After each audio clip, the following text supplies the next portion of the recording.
hear that? The music, that tone, that's called the Devil's Fifth. That I could play it on guitar, but I won't bore you. But those three little notes created a whole genre in rock and roll music, and that's called heavy metal. And Geezer Butler, bass player from Black Sabbath, primarily the main lyricist. He wrote the words and everything. The most literate of the four members by far, Geezer Butler. Welcome to my channel. First, I'm Alan, and I'm known for reading classics and hard books.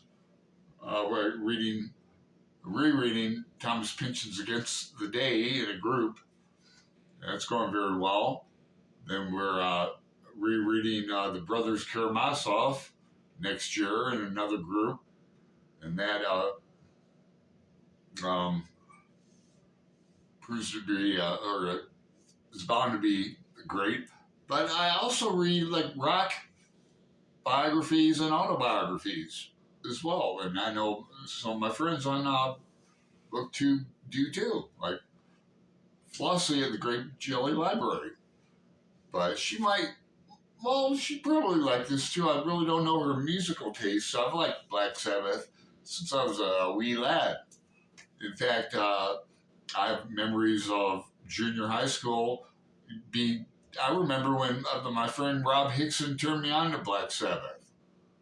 I remember when my cousin turned me on to the Beatles. It's weird. You remember when people turn you on to books and that? Yeah, they're good memories. I'm going to send this.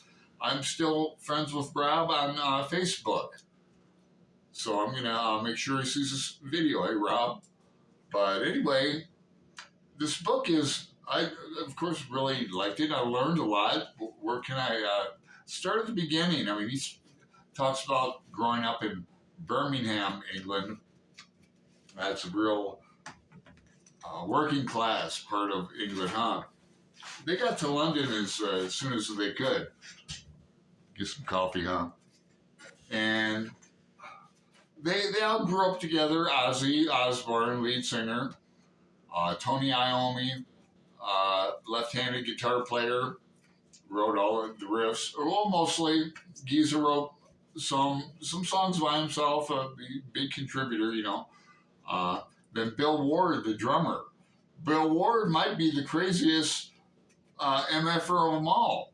He's up there with Ozzy as far as drinking and drugging and psychotic behavior and that. And he hasn't written a book yet. It's kind of an inside joke with them all. He's barely alive still. All four of them are alive. But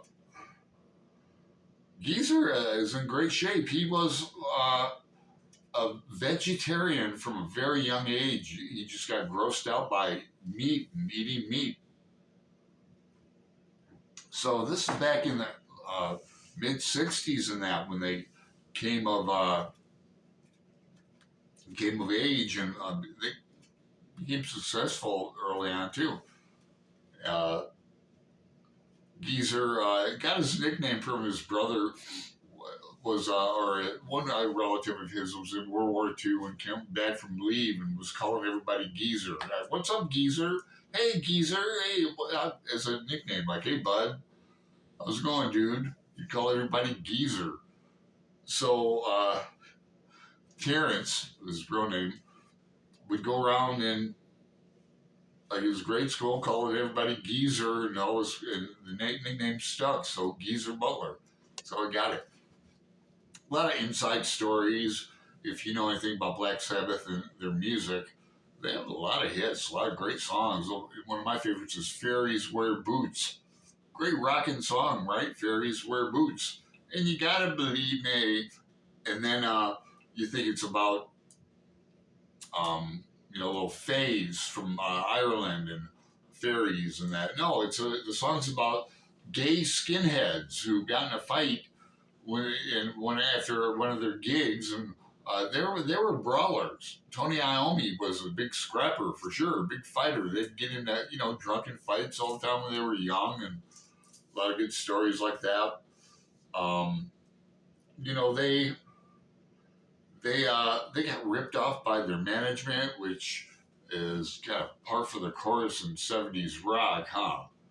Uh, a lot of bands, and got ripped off through contracts they signed and sold their money away, and etc. So all the Ozzy years, to the point where they had to kick out Ozzy. Ozzy was just bringing them down. He was too drunk, and the cocaine these guys would go through, and the LSD too, early on. But Geezer was a vegetarian back in the day when vegetarian cuisine, and there's no such thing as vegan. Uh, I remember those days. Well, 70s, late 70s, 80s. I do. But he lived on turnips and potatoes on the road. It's kind of funny. But they had to kick out Ozzy, and fans will remember Ronnie James Dio and coming into the band they made the album Heaven and Hell, and The Mob Rules, great album. So there's all that period of time too, and Ronnie James Dio's early death, and bits about his solo career success. What else? Let's see. A lot of talk about mental health in this book. Geezer suffered from depression, manic depression, what it was called back in the day. Now it's called bipolar. But he got help for it early on, and like I said, he tried to eat well, but he was a big drinker in that, not as much as Ozzy. Uh, Geezer doesn't get the credit he deserves, I don't think. Not as much as for being a bass player. He's not very technical. I mean, bass players are bass players. But as far as writing lyrics, I really like some of Sabbath's lyrics. And when you get I always like to hear the inside story to songwriters. He named the band Black Sabbath after the movie with Boris Karloff, I believe, right? Or is Vincent Price in it? But he loved all those old horror movies like I did too. I remember growing up, and they were on TV. And I grew up in Toledo, Ohio, so we'd get like old movies on a Friday night, and midnight movie, and the guy dressed up as Dracula would, come out of his coffin and say, "Hello, kids," and it'd be out of Detroit, and that. So, and his love of horror fiction, Bram Stoker's Dracula, and that.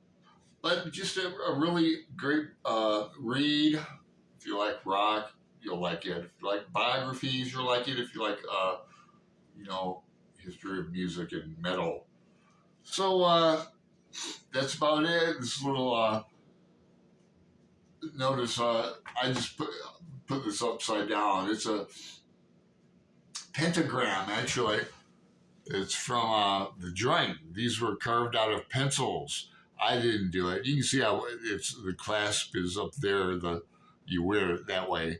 But this is all correct and glued, made in prison by someone who owed me money. So, I've had it all these years. I think that this was made about 20 years ago. So, hey, thanks for your time and your patience and your attention, and have a great night.